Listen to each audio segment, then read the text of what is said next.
Did you know only 6% of people are getting enough fiber? That's why Quaker created Fiber February, a month-long movement to show your gut a little more love. It's like dry January, only easier and more delicious. Quaker has over 100 delicious options that are a good source of fiber. So go buy Quaker Oats today and join the Fiber February movement for a healthy gut. It's tax season, and at LifeLock, we know you're tired of numbers. But here's a big one you need to hear. Billions. That's the amount of money in refunds the IRS has flagged for possible identity fraud. Now here's another big number. 100 million. That's how many data points LifeLock monitors every second. If your identity is stolen, we'll fix it guaranteed. One last big number. Save up to 40% your first year. Visit lifelock.com/podcast for the threats you can't control. Terms apply. On December 12th, Disney Plus invites you to go behind the scenes with Taylor Swift in an exclusive 6-episode docuseries. I wanted to give something to the fans that they didn't expect. The only thing left is to close the book. The end of an era. And don't miss Taylor Swift, The Eras Tour, the final show, featuring for the first time the Tortured Poets Department. Streaming December 12th, only on Disney Plus. Hi, clubbers. We know you're here for your weekly dose of self-care, but today we're serving you up something different. It's a special taster episode of our other podcast, 40ish. 40ish navigates the challenges and absurdities of 40-something life and solves all your dilemmas. Every episode, we discuss your problems, issues and rants that you've kindly shared with us, and we also divulge our own stories about the problems and mess of navigating midlife. We hope you enjoy it as much as Self-Care Club, and if you do, please come and follow us and subscribe, and all you need to do is search for 40ish, that's 40ish, wherever you get your podcasts, and the link is just below in the show notes. Enjoy! And he says, do you know how this is done? She's like, no. And he says, do you want me to show you? And she's like, yes. And Catherine and I are like, yes. Then he says, I will treat you so badly. I will never love you. I am rough and I am coarse and I am bad. Enough. You said came home. You sent me. It's enough. If it was him or John Hamm on a horse, I don't want John Hamm on a horse. I think I do now. I don't even like horses. I think that's where we're headed now. Barn fetish.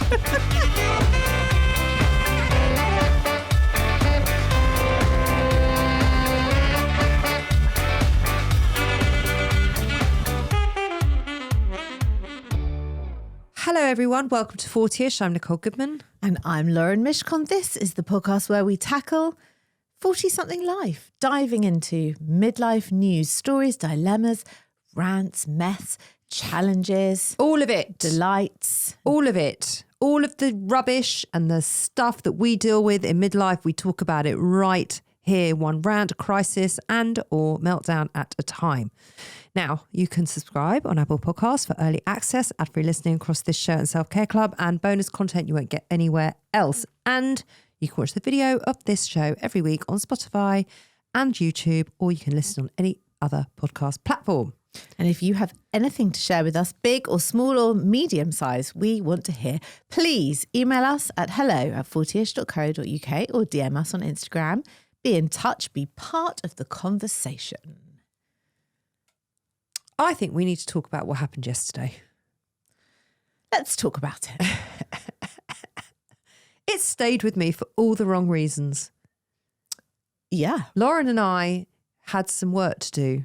So we decided to, because I was away a couple of days for, it's irrelevant, the details. Anyway, we were getting together on a Sunday and we needed somewhere that wasn't my house or Lauren's house because there's children and chaos. And laundry. Yeah. And clearing up and dishwashers and shit like that that we just can't seem to rid ourselves of. So we needed to be out. It was like torrential rain yesterday. It was like Noah's Ark vibes. Oh, it was the end of the world. It was like a fucking apocalypse had hit London yesterday. Terrible. The weather was so bad. So we decided to meet in a shopping centre, Brent Cross to be exact, And Lauren said, let's go to John Lewis. I think you were thinking of Phoenix. I wasn't. I think you were, because I wasn't, because I thought that Phoenix might be a bit triggering for you because it's when you had your perimenopausal meltdown. So I thought I don't want to do Phoenix because it might like trigger you back to a bad day.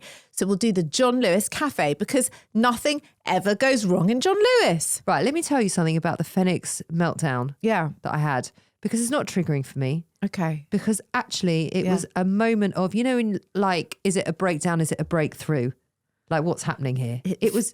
It didn't feel much like a breakthrough on the day. It was, though. Was it? That...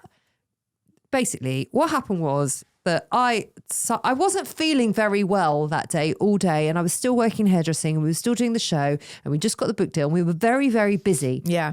And I just wasn't coping that well with everything. Turns out I was in perimenopause, but had no idea. I didn't even know what perimenopause was then. God, what a different... They were the good old days, weren't what they? a different person I was. Anyway, and one afternoon I had to go to Phoenix to get something. What was I even doing in Phoenix? I don't buy anything in Phoenix. I don't know. What the fuck was I getting in Phoenix? No idea. Upstairs, 3rd floor. What the fuck? A card, maybe? Why would I go for a card in Phoenix? I don't know. Anyway, I was walking around the Phoenix furniture department. I certainly wasn't buying a couch. What the fuck was I buying? Doesn't matter. I basically started to have this panic attack. You know, you shouldn't make fun. I'm not making You fun. are a little bit. I am not. You- I was actually being very thoughtful by going the other end of the shopping centre. Anyway, I had this meltdown / panic attack. Yeah. Proper panic attack. Yeah. In the Phoenix furniture department, and I sat down and I couldn't breathe. Yeah. And I called my sister and she had to do breathing exercises with me to calm me down. And then I sat there for another 3 hours until Adam came to pick me up. Mm-hmm. Did he come to pick me up? Someone must have come to pick me up because I don't think I could have driven. I don't know. It was a moment.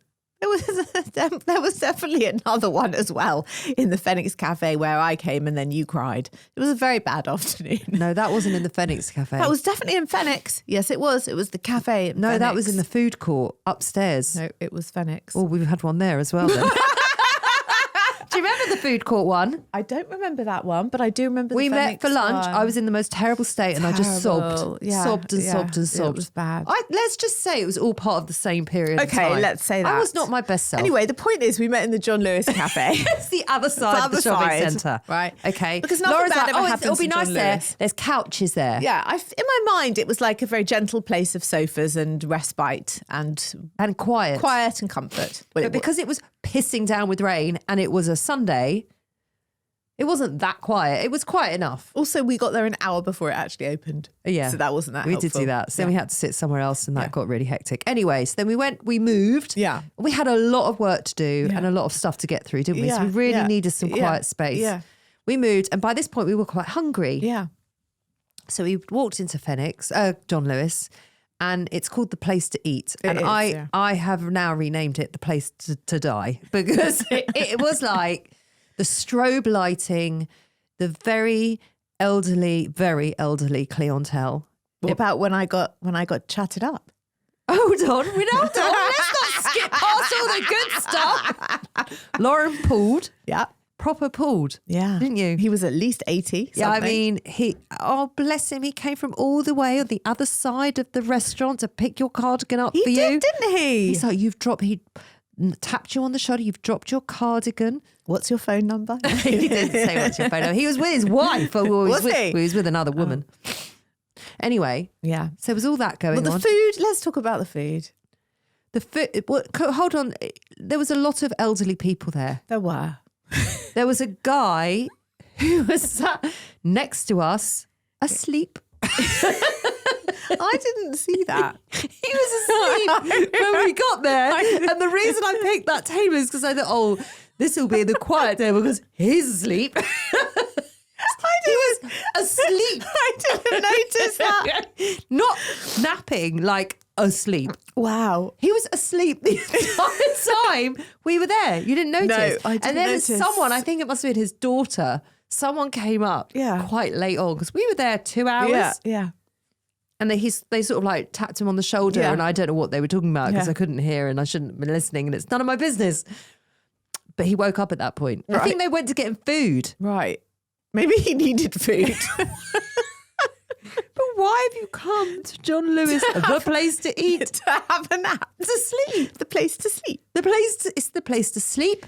It's the place to die. It's definitely not the place to eat. No, I can tell you it's not the place to eat. So I went to look at the hot food offerings because the sandwiches looked okay, but not amazing. Let me tell you something. The clientele was very representative of the food. And also the people working there.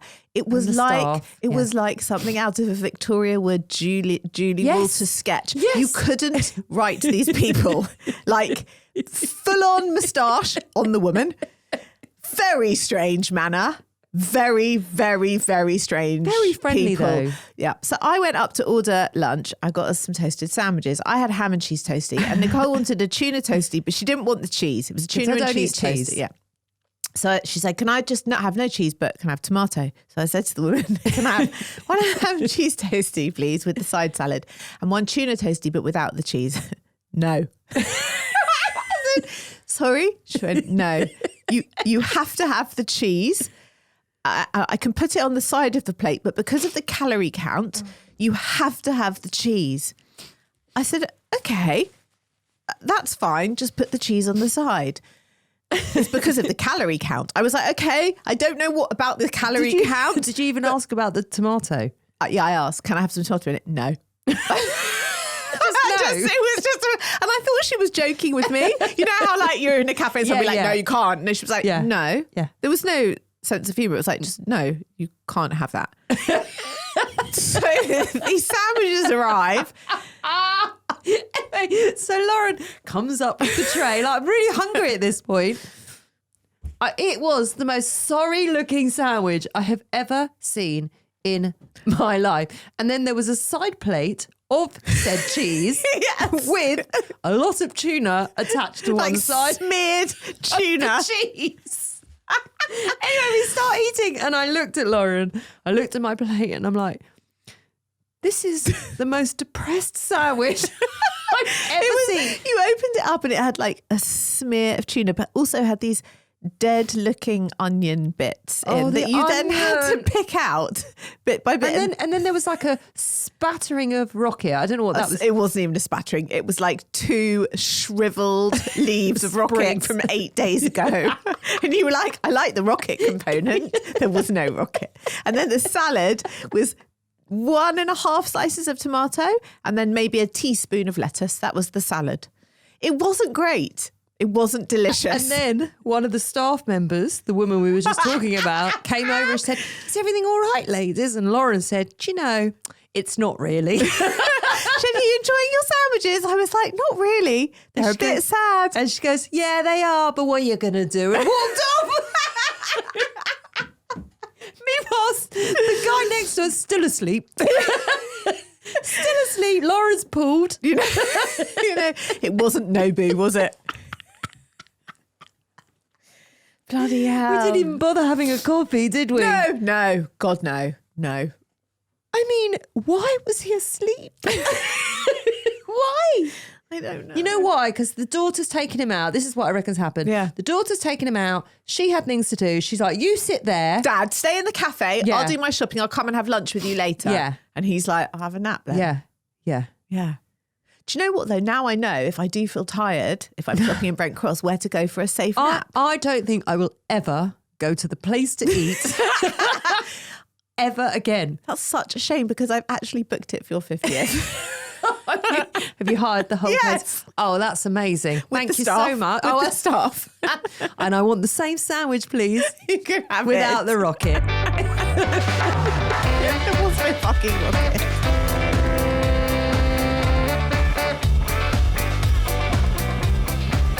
How was your Valentine's Day? Was it middle-aged? My Valentine's Day? Yeah. You don't even want to know about my Valentine's Day. Oh, do I not? No. Okay. Was it? Was it very romantic? Yeah. Was it? Yeah. Oh, that's cute. I was at the Four Seasons. Oh yeah, so Yeah. you went away for the weekend. Went away for the weekend, Yeah. stayed in the most beautiful country house. We went on a long walk and we had a beautiful breakfast and we had this gorgeous suite because Adam had done a load of work there. So they gave him this suite. We had champagne, we had flowers, we had like messages on the mirror. I can't even tell you. Messages on the mirror? Yeah. Saying what? We're watching you. Messages on the mirror. What, in lipstick? Yeah. I don't know about What? lipstick. Oh, that's a bit weird. What did it say? Happy Valentine's Day? It said happy birthday, Nicole. Oh, that's cute. Yeah, it was sweet because my birthday's about 4 days before. That's cute. Everywhere I went, happy birthday, Mrs. Goodman. Happy birthday, Mrs. Everywhere I went. To the doorman, to the waiter, to the people in the spa. Hello, Mrs. Goodman. Happy birthday, Mrs. Goodman. They must have pictures. But I haven't taken a photo. They must know you from TikTok. Oh, shut up. God for fucking bid. How do they know? Literally, the doorman to the guy that parks your car to the waiter in the restaurant, all the departments knew my name. I mean, it's nice and also mildly creepy. It was unbelievable. To the barman, I mean, everywhere. They knew. Was it like being Madonna? Did you feel like Madonna? You know, I didn't. I really didn't feel like Madonna. Why not? Do you think that's how she feels every day? Hi, Madonna. How are you, Madonna? Happy birthday, Madonna. Yeah. Do I think that's how she feels every day? No, I would imagine she feels a lot more important. I don't know. I don't know. I couldn't guess how Madonna feels on a daily basis. Me neither. I mean, it was lovely. Lovely. Yeah. Well, I spent Valentine's Day visiting other people whose birthdays it was on Valentine's Day. Your sister-in-law.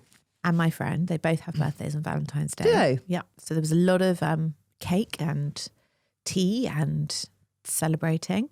And Ollie spent it at the David Lloyd. I saw Ollie. Yes. Later that afternoon. Yes. At said David Lloyd. Yes, he was there for most of Valentine's Day, Right, having a very romantic time on the tennis court. I did actually make a joke about that. You know, like on Valentine's Day when men say, I'll cook, like I'll cook and it'll be romantic. But it's not romantic. But why isn't it romantic when I cook 364 other days of the year? Why is that not romantic? But he didn't cook. No, he actually didn't cook. But if he was going to cook, why is that romantic? Why do people consider that it's romantic? It's an annoyance because all they do is just use every piece of crockery and cutlery and utensil in the kitchen. Yeah. And then they don't clear it up properly. So that's not romance. But what is that That's societal a thing? ball ache. Of like, it'll be really romantic, I'll cook tonight. But I cook no one on Tuesday says, oh, you've been so romantic cooking dinner tonight. No one ever says that to women. What's that about? I don't like that. We've got feedback. Dearest and most dangerous Lauren. Oh, I've never been called dangerous before. Never. What's the most dangerous thing I do? Have a coffee at 4 o'clock. That's the most quite dangerous. thing I do. Well, Okay. what's the most dangerous thing I do? I don't know. Lift shit. It's not dangerous. It is if you drop it. Well, I'm not going to drop it. I don't do anything dangerous. I don't want to do anything dangerous. I don't either. I am thankfully writing to you from sunny Australia, feeling quite grateful that I'm still breathing this evening. Oh. I love listening to 40ish. Happy birthday, Nicole. There you go. See? She knows. She knows as well. Oh, I do feel like Madonna. On my drive home from work, and have often wondered what people in other cars think when they see me smiling or laughing on my own in the car. That's so cute. Well, today it almost came to a tragic end. I was stuck in traffic, enjoying a takeaway Earl Grey and listening to my favourite podcast, I think she means ours, when Lauren started talking about her Skims experience. I started to laugh. By the time she said Nunny, I had tears streaming down my face and I couldn't see the road. I tried to calm myself with tea, but then she explained the function or lack thereof, said underwear, and I choked on my tea. Then the old man in the car next to me beeped me at the lights, rolled down his window to check that I wasn't dying. Not wanting to be rude, I rolled down mine to tell him I was okay, but then I realised now all he could hear was all the nunny talk coming from my car. He looked confused, concerned, and a bit scared. Despite the fact that I almost choked on tea and died, his face just made me laugh even harder. All I wanted to do was put my foot down and tear off, but sadly we were still crawling in peak hour. Lauren, I've decided if you've got any more stories like that, you should begin with a not whilst driving warning. Oh, we need a disclaimer. A trigger warning. Yeah. Right. You both make the world a brighter, funnier and more dangerous place. Oh, we're both dangerous now. Thanks for being you, Michelle. Oh, Michelle. Thank What you. a lovely message. email. I'm sorry about the choking. I've got no nunny stories for the week. Someone else wrote in, Amanda wrote in on Spotify saying that she, like the same she thing. enjoyed the Skims story. Was like crying with laughter. Yeah. Yeah, I mean, that's wonderful. I'm still down 152 quid, so I'm not sure it was worth the laughs, but you know. Why don't you give it great. away? Who? What, as a listener giveaway? What a prize. Wow. Whom are you suggesting I give it away to? I don't know. Someone that needs a Skims bodysuit. Someone might want it. If you need a Skims bodysuit. We could put it in a raffle. Oh, fucking. We could put it in a raffle. Have you still got the packaging? Yeah. Don't wash it. Oh my. You can put it on OnlyFans. Oh my God. With the piece of audio. That's what you should do. I bet you make a killing, especially that bloke in The Place to Eat. He'd like it. I don't think the man in The Place to Eat is on OnlyFans. You don't know. He's probably only just navigating Facebook. Maybe he recognised you from TikTok. I think that's very unlikely. I think anyone that eats in The Place to Eat in John Lewis has not heard of TikTok. No. They're too busy asleep. Bless them. Oh, bloke, you didn't even notice him. No, I Sat on his own asleep. I did not notice. Asleep. I'm glad he was just asleep and not dead. Because that could You know what? It also didn't even happen occur there. to me that he was dead. And also, it didn't even occur to me to like check he was okay and to think twice about the fact that he was asleep at lunchtime next to us at a table. At least you noticed. You didn't even notice. That's how in keeping it was with the general vibe. We're never going there again. Okay? We are never, ever going there ever again. We are too vibrant for The Place to Eat. And if I ever want to feel really depressed, that's where I'm going to go. Or flip side of that, where you want to go to feel young, attractive and alive. I didn't You feel could go any there. of those things in The Place to Die, The Place to Sleep, The Place to Eat. John Lewis, seriously. Oh, they could Sort raise out. You their- just put Topshop in there. They could raise their cafe game. You cannot have a Topshop concession suddenly has just appeared in. Have you seen it in John Lewis? Yeah. And all the top makeup brands, Yeah. and then have that as a cafe. It doesn't fit the brand. The one in Sloane Square is much nicer and much trendier. I think the Brent Cross one hasn't quite caught up. Oh my God. It's like the M&S cafe in Watford. I've never You've been there? No. It's not a destination venue for me. Should I go? Should I make a reservation this Saturday night? For my birthday, perhaps. You don't need to be snobby about it. Listen, I fucking love an M&S anything. Exactly. Yeah. Is it good? Is that what No, you're it saying? isn't. Oh, it's That's not the good. point of it. Oh. It isn't. I haven't been there for a long time. I used to go with the girls when they were very little. Yeah. So, I mean, it might have improved. Anyway. Should we go to a dilemma? Yeah.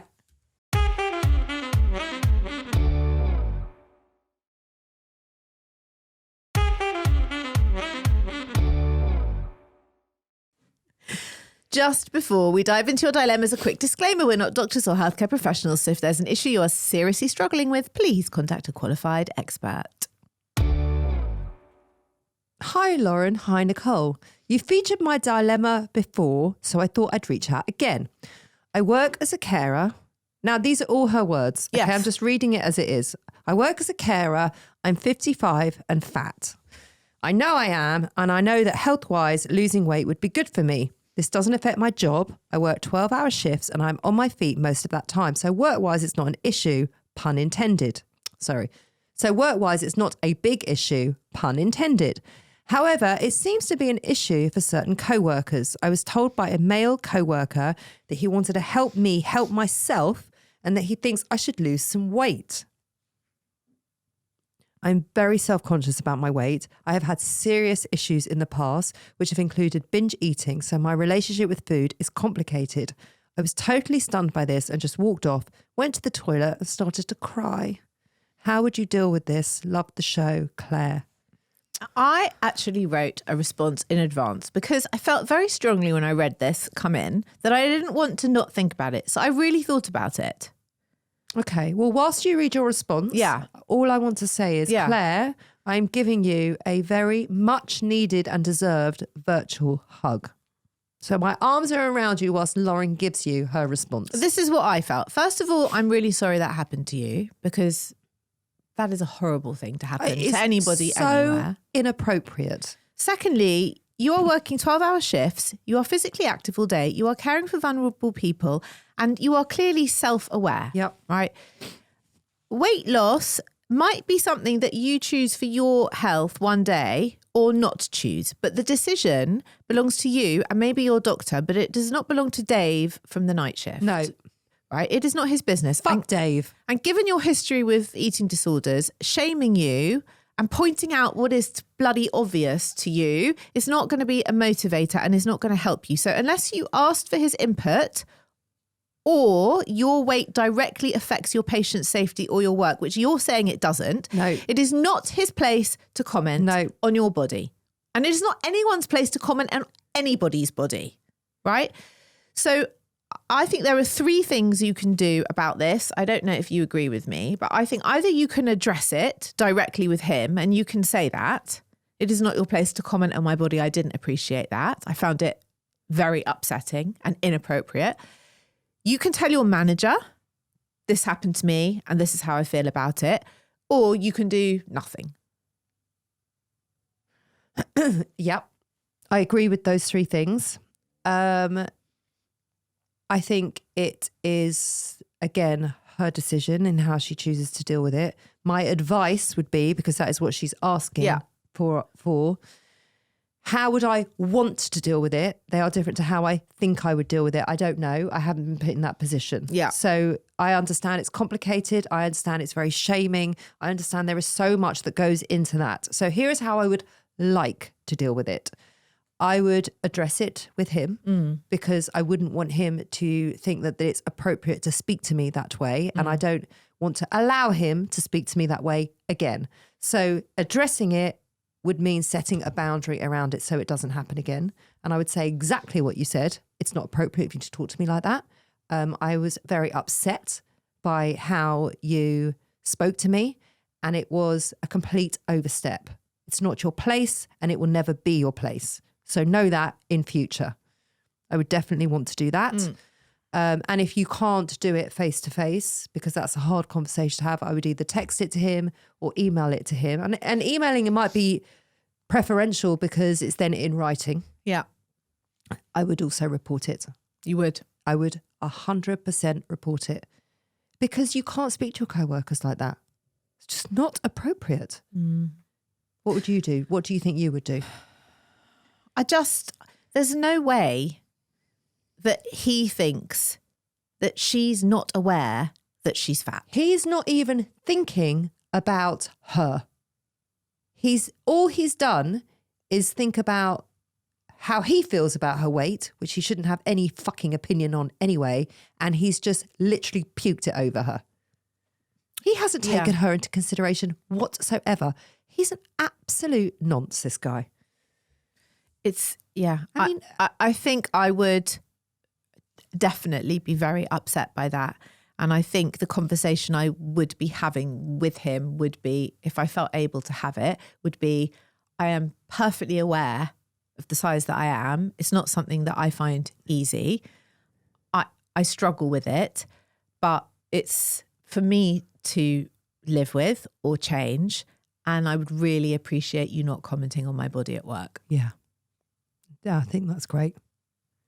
Would you report it? I think if it happened again, I would report it. I would let it go once, but I don't think I'd let it go twice. I would not let that go. I would not let that go. But that's okay. And Claire, it's up to you. Whatever you feel comfortable with, I know that would really eat away at me. I would have to address it in some way in order to get some sort of peace around it. And I would say whatever feels right for you, then you must do. Yeah, I agree. And sending love to you, because that is a horrible thing to happen. And I'm really sorry that it happened. 2 listener meltdowns. They're both Valentine's Day related. I need a small rant about Valentine's Day. I'm 45. I'm no sex goddess. I have a dodgy back and a favourite hob. Oh, I mean, don't we all have a favourite hob? No. I have a favourite hob. I actually don't. Don't you? I mean, the one in the top right is a bit annoying because it's further away. But other than that... Oh, okay. Romance for me is my God, husband. I have a favourite hob. Oh my God. Everyone has a favourite hob. It's nothing to be ashamed of. Romance for me is my husband noticing we have no milk and remembering to buy some. But on Valentine's Day, I do want something, but I kind of have to pretend I don't because it sounds a bit naff after 16 years. I don't need a grand gesture. Just him to say that he'd ordered a takeaway would have been fine, or maybe a card. I got absolutely no acknowledgement. Just because I'm low maintenance, it doesn't mean I don't deserve it, right? Right. I mean, we do cards on Valentine's Day. We don't make a whole song and dance about it because it's all a bit silly, but we always give each other a card on Valentine's Day. Sweet. We do. Yeah. It's very sweet. We always do. And we always anonymise it so that we don't know who sent it to the other one. 31 years we've been sending each other Valentine's cards anonymously.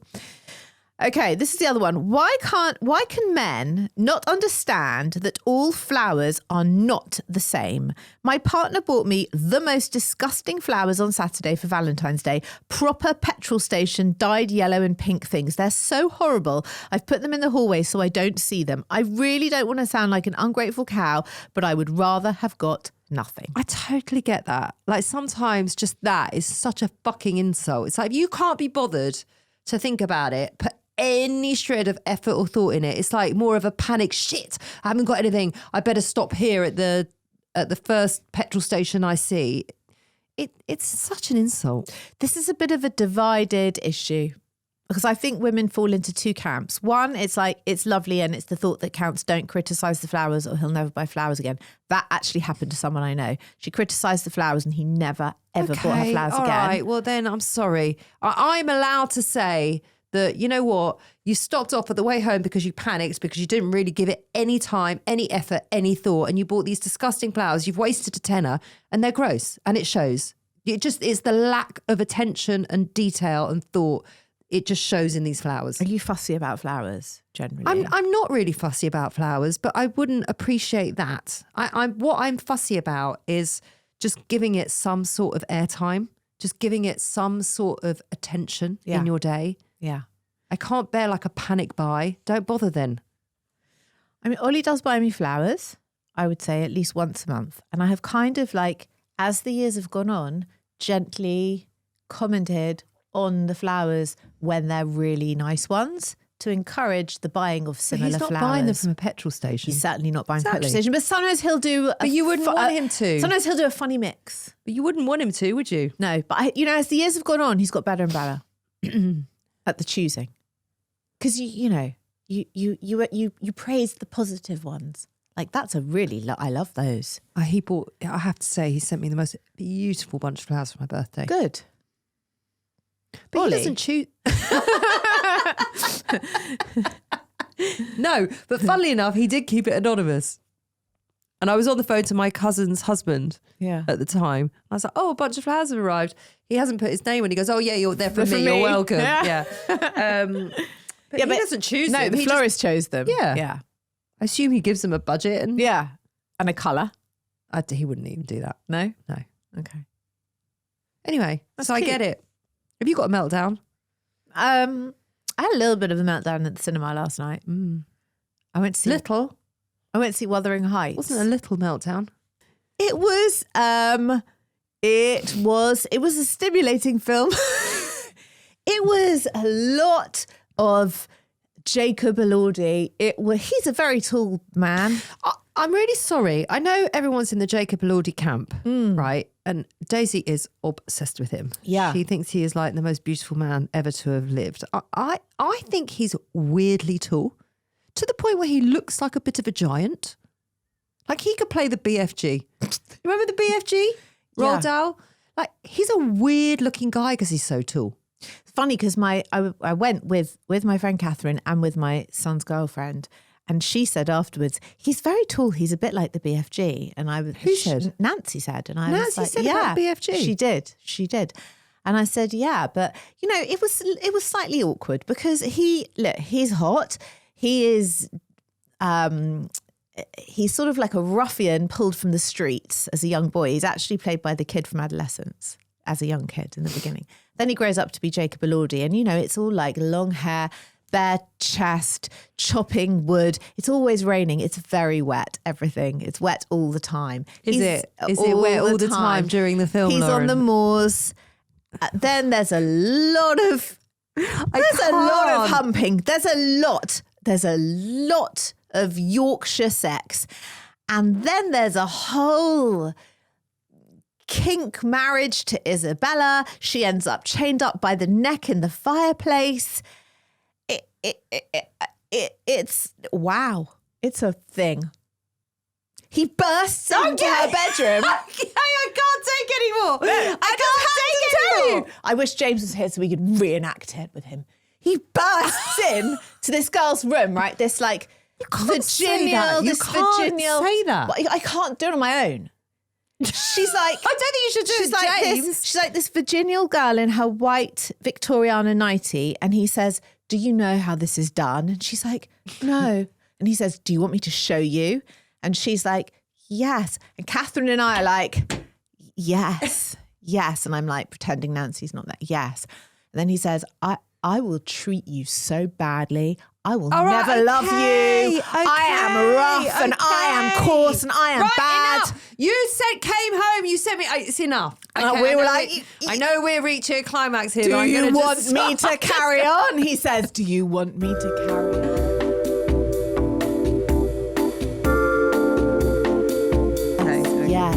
Yes.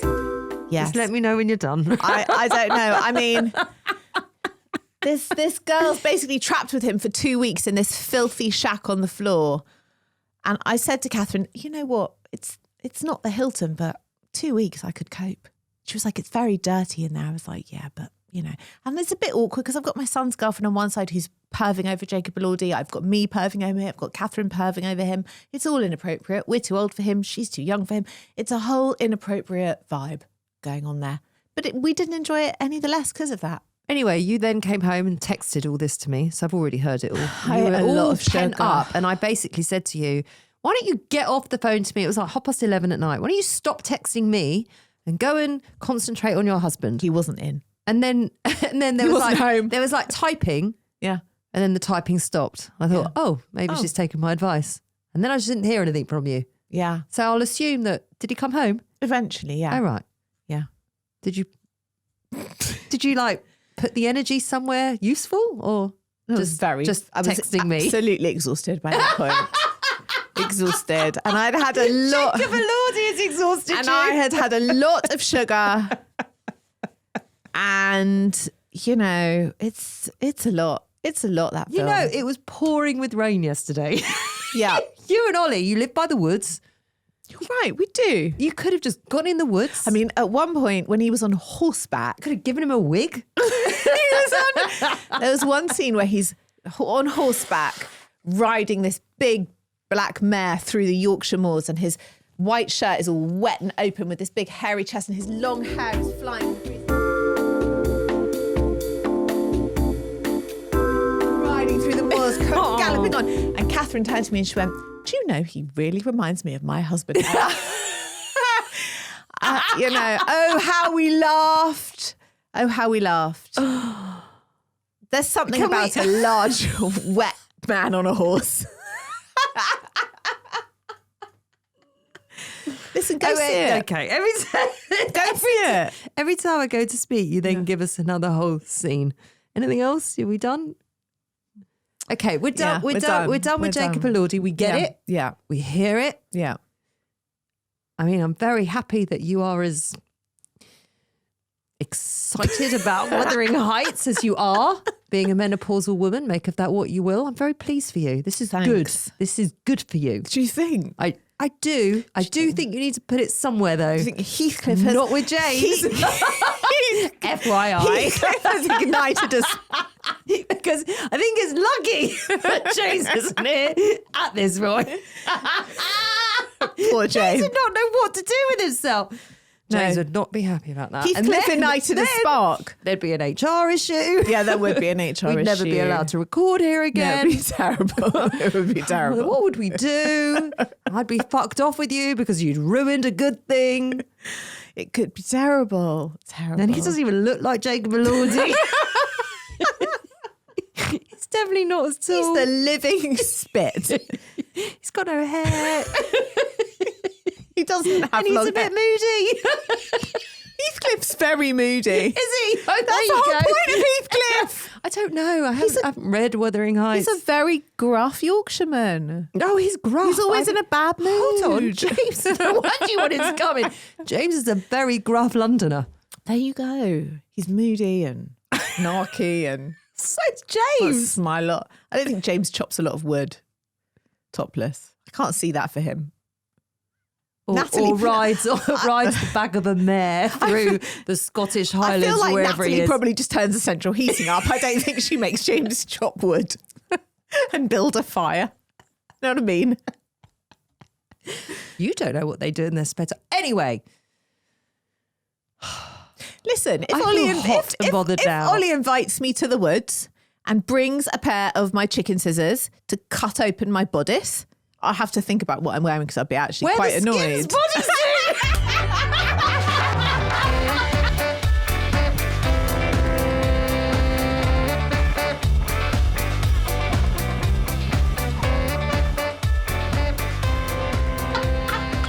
Well, it is easy access. I wouldn't even have to take it off. It's finally found a purpose. You can just slice it up the front with my chicken scissors and I'll be happy as anything. Oh my God, I'm exhausted. I am also Okay, exhausted. we need to go. I can't. I don't you wanna even know if go I'm see- safe to watch Wuthering Heights You now. have to watch it. I can't watch it post-op, can I? That'd be a No. nightmare. It would be very tricky. Yeah. Watch it when you're well recovered. Thank you. I will. Okay. Are we going now? I think I'm we're very going. hot and bothered, and I hope James Wow, doesn't come in. welcome to my life. Okay, we are. What are we doing? Where are we? Who am I? We are going to be back. Yeah. We'll stop perving over Jacob Elordi. I'm not even perving over him. You will be. I don't even find him hot. You will. I didn't find him hot as Saltburn. Oh no, this is a whole other game. This is a whole other game. I've never found him hot particularly. He's too tall. He's weirdly tall. He is a weirdly tall man. Okay. Everything's too Big. tall. It's too tall. I don't know what to do with all of him. Everyone's the same height when they're lying down. But It's they're not. fine. But they're not though. But they are. They're not. Listen, they seem to have no trouble. Him and Margot Robbie, no trouble at all. Let me tell you something. If it was him or John Hamm, On a horse? I don't want John Hamm on a horse. I think I do now. I don't even like horses. John Hamm on a horse. I'm sorry, I don't think that's right with this dad bod. It's not going to work, That is, you know what? That's a tough call. isn't it? Yeah. John Hamm just needs to be John Hamm. What about John Hamm as Heathcliff? I don't think the wig would suit him. He's not a long-haired guy. Also, he's very clean. Heathcliff's very, very dirty. Catherine was like, I can smell that guy's hair from here. I know. He's John very, Hamm he's is- clean. Friends and Neighbours is back for another Is season. it? Yep. In April the 2nd. Wow. Not that you've got that date in your diary. April the 2nd. I feel like he smells of like fresh cologne and showers. Do you know what I mean? Heathcliff does not. John Hamm in the morning show definitely wears Creed. Do you think so? Yeah. Yeah. He wears an aftershave that nobody can afford. And he just smells of like clean washing. But sometimes that's great, but also sometimes don't you want someone to smell like a barn? No. Never. A barn? Never. No. Barn. Yeah, barn. You know what? No. No, you're not into that. I'm really not. My husband always smells nice. My husband always smells I nice. really like that. But I wouldn't mind some days if he smelled like a barn. Okay. I think that's where we're headed now. Barn fetish. Let's go. Let's go. If you enjoyed that, clubbers, remember the link is below in the show notes, or you can search for 40-ish, that's 40-ish, wherever you get your podcast. And we really hope that you come and follow us and subscribe to our new show.